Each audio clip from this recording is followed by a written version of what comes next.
ឃើញរឿងរ៉ាវចាំងពីបាក់ទ្រាំណាំង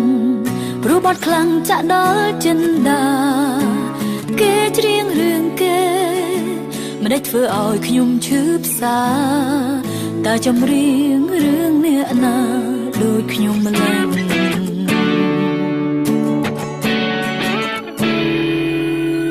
ស្នេហាកូនឡង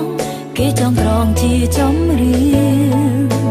ធម្មជាតិមិនទៀងបេះដូងរៀងខ្លាចការបែកគ្នាយើងខំស្មោះស្នេហ៍ប៉ុន្តែគេគិតខំគ្នាគេទុកយើងត្រឹមជាមនុស្សកំដរអារម្មណ៍ស្ដាប់បទចំរៀងហូរទឹកភ្នែកអូនយំអូនស្រែកក៏បងមិនលឺបែកគ្នាយូរហើយមិនបាត់ឈឺនាងឬលទ្ធផលចង់មានស្នេហាពេលថ្ងៃលឹកខំប្រឹងថ្មិចនេត្រាទោះខំថ្មិចយ៉ាងណាយប់ខ្លាំងគេមិនលួ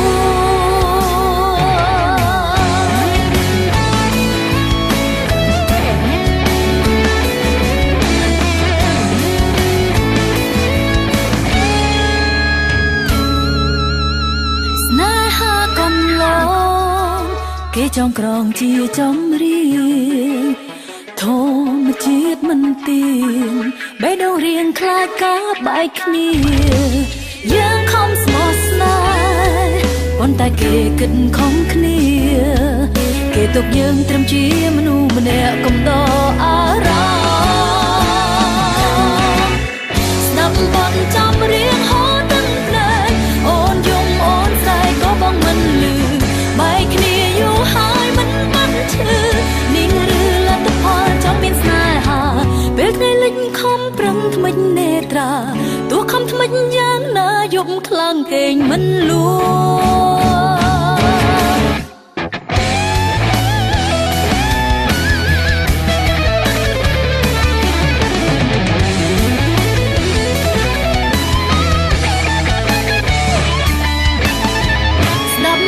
ចំរៀងហូរទឹកភ្នែកអូនយំអូនស្រែកក៏បងមិនលឺបែកគ្នាយូរហើយមិនបាត់ឈឺ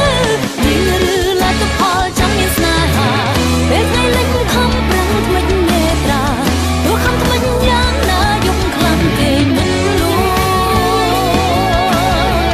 ទោះខំថ្មិចយ៉ាងណាយប់ខ្លាំងគេមិនលួទោះខំថ្មិចយ៉ាងណាយប់ខ្លាំងគេមិន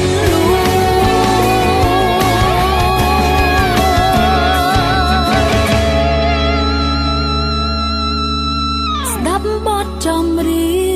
ងខ្ញុំក៏ហូរទឹកនេត្រាតែចម្រៀងរឿងអ្នកណាដូចខ្ញុំម្ល៉េះ